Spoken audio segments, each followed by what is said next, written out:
you had a chance to meet Willie Nelson and hang out with Willie. Willie's a good dude. Willie, and way back in like 1986, they had Willie had a tour. Wrangler was a sponsor for the tour. They put Willie's tour on the back of Dad's race car. The Red-Headed Stranger Tour, I think, was what it was called. And Wrangler got Willie and Dad and Richard Childress, Dad's car owner, together. And they're riding down the road in a limousine. And Willie Nelson fired up a joint and asked Dad and Richard if they wanted to smoke, which I thought was one of the coolest moments ever. And Dad always said he didn't take a drag off of Willie's joint, but I'm damn, that had to have been pretty tempting. Sure. Yeah. So I mean, you've had the opportunity to be around, an Eric Church, Willie Nelson, and do you have any really cool stories about hanging out with those guys and enjoying, when you're not working?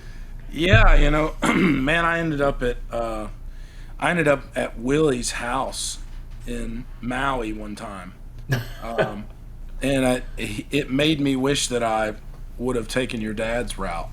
If that makes any sense. Yeah. If that makes any sense to you. Yeah. Yeah, dude, it was.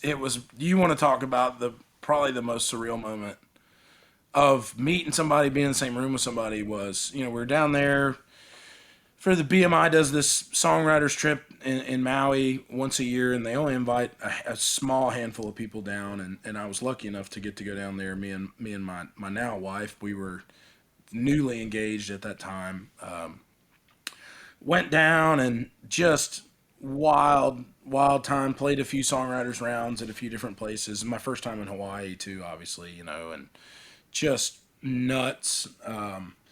And so Willie lives out there, so he's always kind of around the festival and stuff. And I got to just say hello to him really quick, like in passing on the first night. And I'm thinking like, dude, this guy meets infinity million people, dude. He's Willie Nelson, dude. At that time he was probably 84, 85 at that time.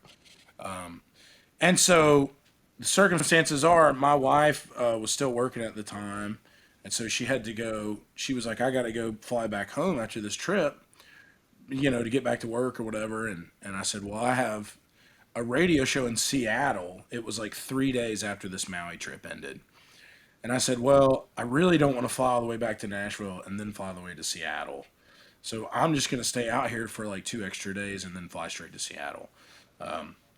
So the festival kind of ends.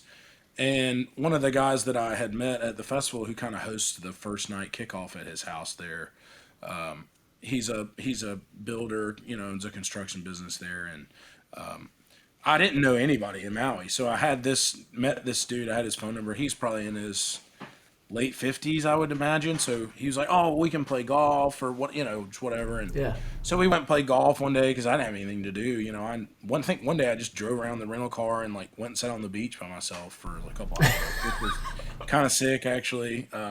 But we're playing golf and he's like, hey man, do you want to go play poker at Willie's tonight? And I was like, yeah, that sounds really sick. He's like, yeah.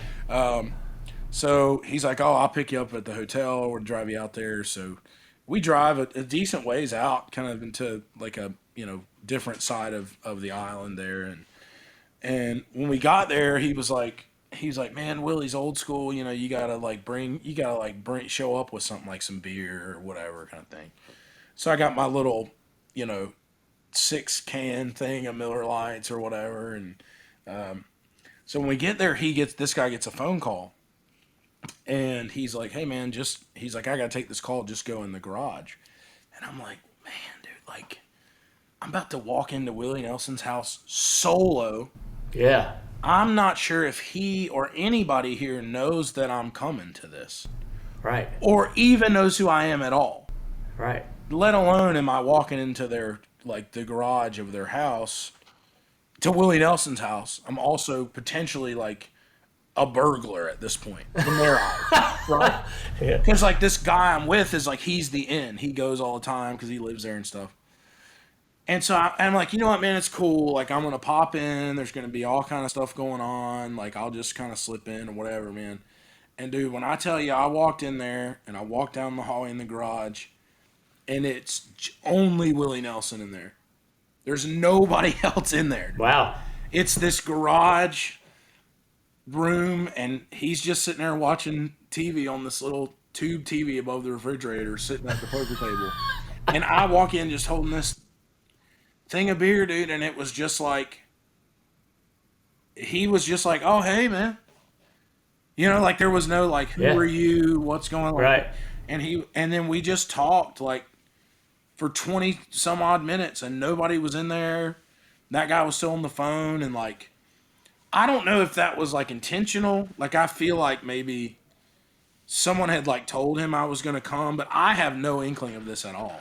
Wow. But, like, he was just like, man, where, you know, who do you record for? And I told him I was signed at Columbia, and he's like, man, I was signed at Columbia for 40 some years, you know, and we just talked about music and whatever and the festival, and dude, it was the most surreal thing Yeah. that, like, ever. Like, I'm in Maui. Not only I'm in Maui, in Willie Nelson's garage alone with him, talking about, you know, music, and just, it was crazy, man. It was definitely nuts, for sure. That sounds like an incredible story, man. I appreciate you sharing that. Yeah. I every once in a while, man, you have these moments where you're like, how in the hell did I get here? Yeah. And that's definitely has to be one of them. Oh, for sure. One of the coolest things that you've done most recently was cover Fast Car by Tracy Chapman. Yep. And man, that thing got legs, and Yeah. it seemed like, you know, you were kind of working that project for months, which culminated with a performance with Tracy Chapman at the Grammys, which I think everybody was so thrilled to just see her Right. play in and singing that song along with you. You know, describe that experience of and where that ranks, and what other things you've accomplished. You know, writing your own songs versus covering this iconic song, right? And how popular and well received that was. Yeah, I mean, that song to me is, you know, been a huge part of my life ever since I was a kid, right? It's one of the first songs that I ever remember hearing. It's probably my first favorite song I ever had. Yeah. You know, some of my first, you know, experiences with music are to that song, you know, and falling in love with music. So, and that song has been, and when I taught myself to play guitar, you know, it's one of the first songs that I wanted to learn how to play, you know, and it was way above my pay grade as a guitar player at that time. And it took me months to figure out how to play it and sing it. And so I would cover it at my shows, and it's just, like, followed me around in, like, the best way for, like, my entire life, it feels like. And so when we went to record that, you know, it was really, there was no plan for, like, man, let's record this cover and people are going to love it. It was just another one of those things where I loved that song and it meant a lot to me, and I wanted to do my own version just for me.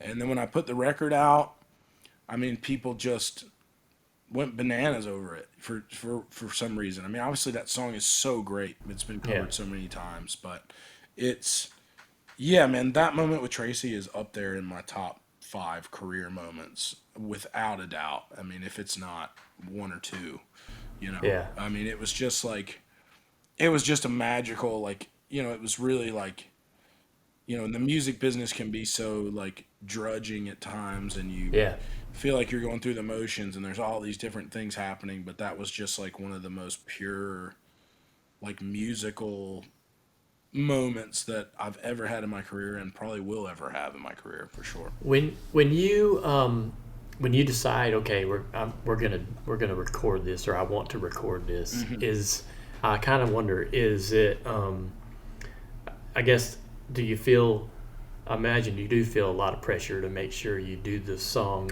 justice, right? And you want to make, you know, Tracy happy, and you want to make people you know, receive the song well.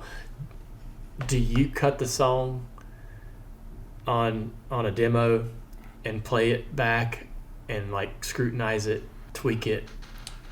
Are you more critical or tougher on yourself trying to create a song like that than maybe even something you wrote?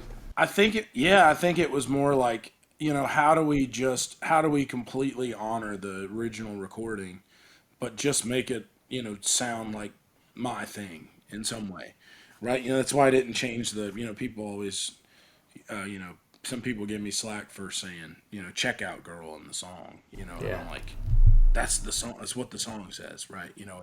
And so I just wanted to really honor that version, the original version, and I didn't think in a million years that Tracy would ever hear that version of that song, but I knew that. Really?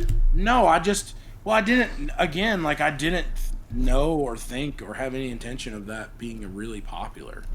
Right, it just Yeah. happened on its own, and so I got you. I didn't think, well, man, I'd love this to get in front of Tracy, and then it's like I knew that maybe somebody would play it for her sometime, but all I wanted to was for her to hear it and go, yeah, man, like that guy, like I appreciate him doing, keeping the song true to itself. That's all I would have wanted out of that.